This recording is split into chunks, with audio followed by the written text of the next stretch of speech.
પાપ ચાહે પુણ્ય ના બે માર્ગ છે. સત અને અસતના એ પણ બે માર્ગ છે. ચાહે સતના માર્ગે ચાલો કે ના ચાલો તે પોતાની મત મુખ્યારીની વાત છે. અસતના માર્ગે ચાલો કે સતના માર્ગે ચાલો એ પોતાની મત મુખ્યારીની વાત છે. પુણ્ય કરો કે ના કરો, પાપ કરો કે ન કરો એ પણ પોતાની મત મુખ્યારીની વાત છે. પણ સંતોનું કહેવું એમ છે કે તમે સતના માર્ગે ચાલો.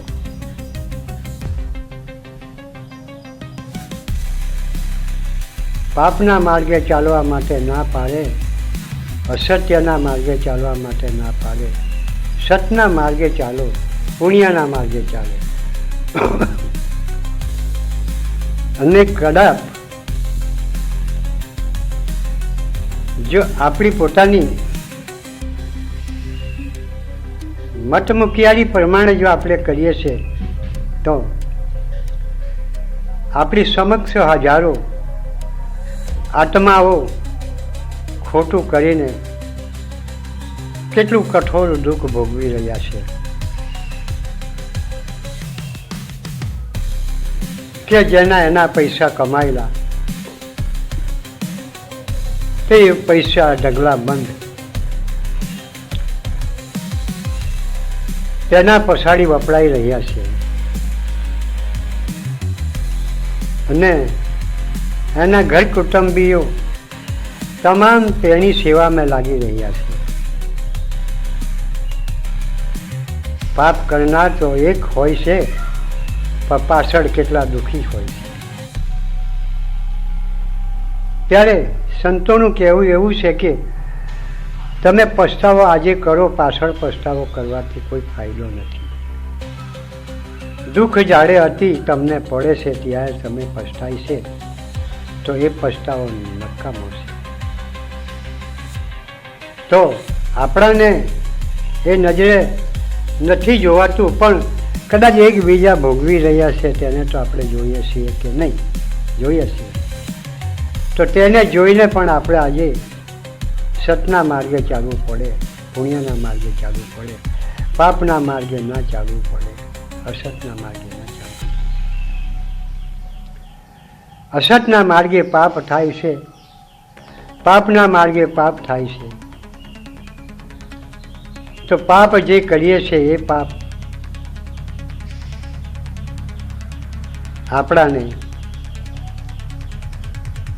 અત્યારે યોની પછીની યોની આવે તે જન્મમાં આપણે ભોગવવા માટે તેના ફળ મળે.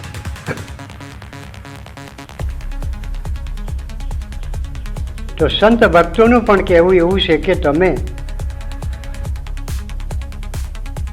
અસત્યના માર્ગે પગલું ભરતા પહેલા 17 વાર વિચાર કરીને પગલું ભરજો.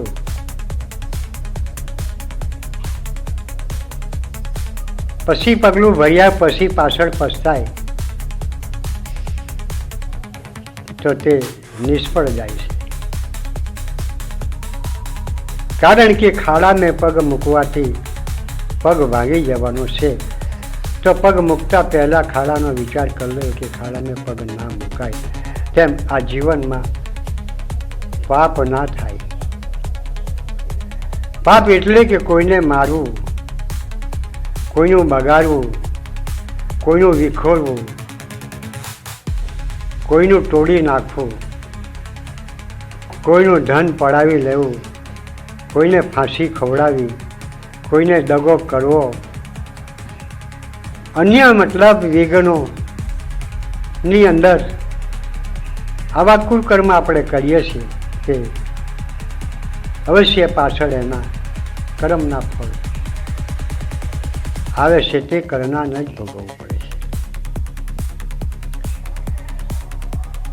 પછી તમે તેમાં 1000 વાર પસ્તાવ તો પણ એ પસ્તાવાથી તમને કોઈ ફાયદો નથી. ત્યારે કરેલા કર્મના ફળ ભોગવા માટે આવી મળે છે ત્યારે કંઈક તમે દેવી દેવતાઓ ખતી પોટ પાડિયાઓની બાધાઓ લેવ કે તમને અમે બલી આપીશું, બકરા ચડાવીશું, મરઘા ચડાવીશું, તો પણ આગળ પાપના ફળ તો ભોગવી રહ્યા છે ને અત્યારે પણ આ પાપ જેવું જ કરી રહ્યા છે. કારણ કે તમારા કર્મનું ફળ તમે ભોગવો છો અને બકરા કે મરઘાની બલિ તમે આપવા તૈયાર થયા છે તો મરઘા બકરાની બલિ ન આપવી જોઈએ. કારણ કે એ તો આપણા કર્મનું ફળ છે. એમાં મરઘા અને બકરા શું કરવાના છે? તો કરેલા કર્મ કદી કોઈને છોડતા નથી, છૂટવાના નથી, ભોગવવા પડશે. જમીનમાં ખેડૂત બીજ વાવે છે, તે જ બીજ પડી પકવ થઈ અને તેનું ફળ આવે છે. ત્યારે જે ખેડૂતે વાવ્યું છે તે જ ખેડૂતને એ ફળ પાછું મળે છે અને તેને ખાવું જ પડશે. તો તેમાં પણ એમ્બેડકરે સાવધાન રહીને કહેવું કીધું છે કે તમે જમીનમાં જે બીજ વાવે છે તે બીજ જોઈ વિચારીને વાવજો. સારું વાવો કે ખોટું વાવો, પછી પાછળ તમને મળે એના ફળ પછી પસ્તાશો નહીં. જો બાવળનું બીજ વાવે તો પાલી આવશે, જવાળનું બીજ વાવે તો ડુંડું આવશે, દાણા આવશે. તો બાવળનું બીજ વાવવાથી પાલી આવશે, પાલી ખાડાના કામમાં નથી આવતી. તેમ જીવનમાં જે કર્મ આપણે કરીએ તેના અંદર 17 વાર વિચારો કરીને કર્મ કરવાનું સંતોએ કહ્યું છે. કારણ કે એ જન્મની અંદર પાપ કરીને જે ધન ભેગું કરીએ છીએ, જે કાંઈ બધું એકઠું કરીએ છીએ, તો પણ અત્યારે તો ભોગવી લેશું જરૂર. ચોરી કરી, લૂંટફાટ કરી, જૂઠું બોલ્યા, કૂળ કપટ કરી, કોઈને મારી નાખ્યા, કોઈને ફાંસીએ ચડાવ્યા, કોના ગળા કાપ્યા, તો તે અત્યારે આપણને સારું તો લાગશે, પણ અત્યારના જે કર્મનું ફળ એ પાછલા જન્મની, આગળના જન્મની અંદર આવીને ઊભું રહેશે ને ભોગવવાનો સમય આવશે. ત્યારે રાતો રાત ને દિવસો દિવસ તમારે પસ્તાવાનો વખત આવી ઊભો થાય છે. તો ત્યારે પસ્તાવાથી કોઈ ફળ નથી. એ તો ખાવું જ પડશે, ભોગવવું જ પડશે. તો જમીનમાં જે બીજ ખેડૂત વાવે છે તે જ બીજ પાછું જમીનમાંથી પડી પકવ થઈ અને ખેડૂતને મળે છે. જે વાવ્યું હશે તે જ, બીજું ના મળે. તેમ અહીં સંસારમાં જે મનુષ્ય કર્મ કરે છે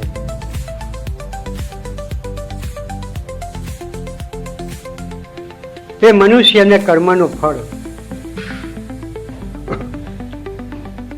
સારું કર્યું હશે કે ખોટું કર્યું હશે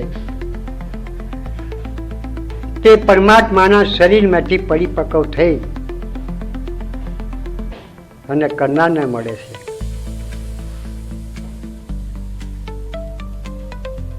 પાપ પુણ્યના બે ફળ એ પરમાત્માના શરીરમાંથી પરિપક્વ થઈ અને જે પાપ પુણ્ય કરનાર વ્યક્તિને જઈને મળે છે. સમય પ્રમાણે એને મળી જાય છે. માટે પાછળ પસ્તાવાનો વખત ના આવે. તેથી સંતો, મહાનતો, ભક્તો સાચો ઉપદેશ આપીને સમજાવે છે. એવું ના માનતા કે પૈસા કમાય અને કોઈ લાલચની અંદર આ ઉપદેશ અમને આપતા હશે, પણ નહીં. પરમાત્મા તરફથી પરવાનગી મળી છે તો 5 આત્માના કલ્યાણ માટે અમે ઉપદેશ રજૂઆત કરીએ છીએ.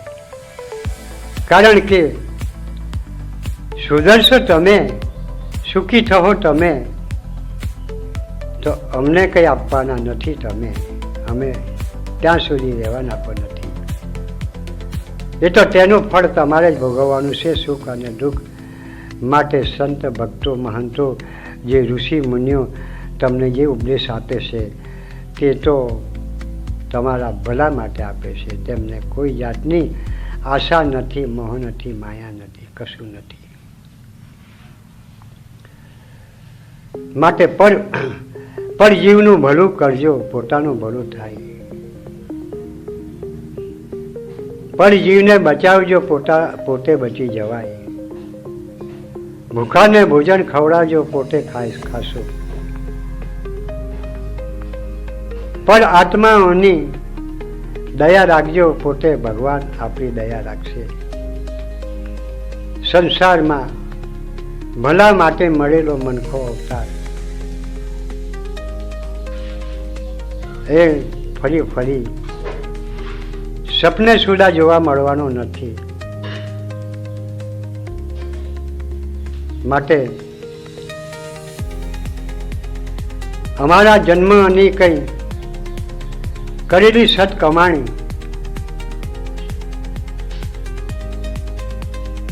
તે થકી મળેલું જ્ઞાન, તે જ્ઞાન તમને આજે અમે તમારા ભલા માટે પ્રકાશિત કરીએ છીએ.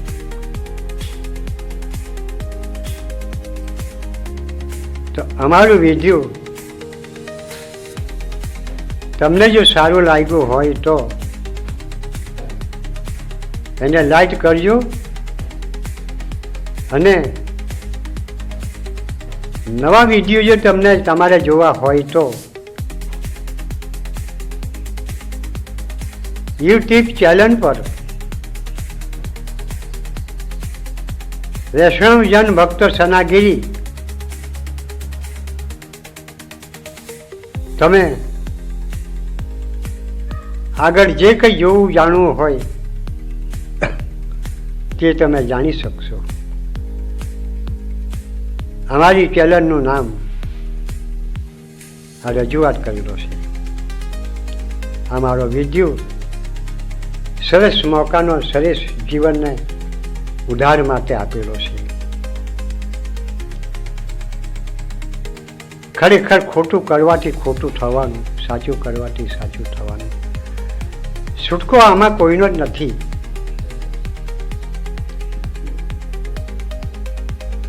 ચાહે ભગવાન હોય, ચાહે દેવ હોય, ચાહે દાનવ હોય, ચાહે માનવ હોય, ચાહે પ્રાણી હોય, કોઈ બી પણ કરેલા કર્મના ફળ ભોગવવા પડશે. એ કુદરતનો કાનૂન છે. આ મારો વિડીયો રજૂઆત કરું છું, તમને સારો લાગે તો લાઈક કરજો.